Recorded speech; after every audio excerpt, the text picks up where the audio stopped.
اعوذ باللہ من الشیطان الرجیم بسم اللہ الرحمن الرحیم۔ کلام امام الزمان علیہ الصلاۃ والسلام۔ سب سے اول جس چیز کی ضرورت واعظ کو ہے وہ اس کی عملی حالت ہے۔ روزنامہ الفضل انٹرنیشنل، منگل 2 جنوری 2024۔ فرمایا، یہ امر بہت ضروری ہے کہ ہماری جماعت کے واعظ تیار ہوں، لیکن اگر دوسرے واعظ ہوں اور ان میں کوئی امتیاز نہ ہو تو فضول ہے۔ یہ واعظ اس قسم کے ہونے چاہیے جو پہلے اپنی اصلاح کریں اور اپنے چلن میں ایک پاک تبدیلی کر کے دکھائیں تاکہ ان کے نیک نمونوں کا اثر دوسروں پر پڑے۔ عملی حالت کا عمدہ ہونا یہ سب سے بہترین واعظ ہے۔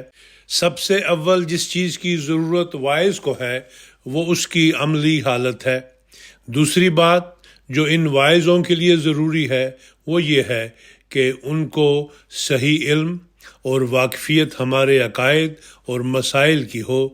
جو کچھ ہم دنیا کے سامنے پیش کرتے ہیں اس کو انہوں نے پہلے خود اچھی طرح پر سمجھ لیا ہو اور ناقص اور ادھورا علم نہ رکھتے ہوں کہ مخالفوں کے سامنے شرمندہ ہوں، اور جب کسی نے کوئی اعتراض کیا تو گھبرا گئے کہ اب اس کا کیا جواب دیں۔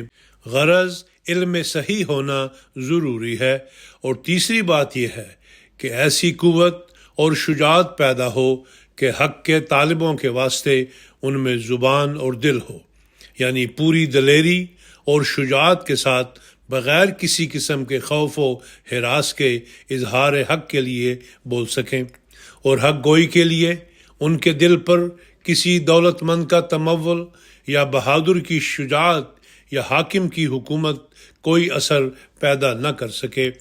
یہ 3 چیزیں جب حاصل ہو جائیں تب ہماری جماعت کے واعظ مفید ہو سکتے ہیں۔ ملفوظات جلد 3 صفحہ نمبر 369 370 ایڈیشن 1984۔ عوام الناس کے کانوں تک ایک دفعہ خدا تعالیٰ کے پیغام کو پہنچا دیا جاوے، کیونکہ عوام الناس میں ایک بڑا حصہ ایسے لوگوں کا ہوتا ہے جو کہ تعصب اور تکبر وغیرہ سے خالی ہوتے ہیں، اور محض مولویوں کے کہنے سننے سے وہ حق سے محروم رہتے ہیں۔ جو کچھ یہ مولوی کہہ دیتے ہیں اسے آمنا و صدقنا کہہ کر مان لیتے ہیں، ہماری طرف کی باتوں اور دعووں اور دلیلوں سے محض نا آشنا ہوتے ہیں۔ ملفوظات جلد نمبر 3 صفحہ نمبر 551 ایڈیشن 1988۔ ہر طرف آواز دینا ہے ہمارا کام آج، جس کی فطرت نیک ہے وہ آئے گا انجام کار۔ براہین احمدیہ حصہ پنجم، روحانی خزائن جلد 21 صفحہ نمبر 137۔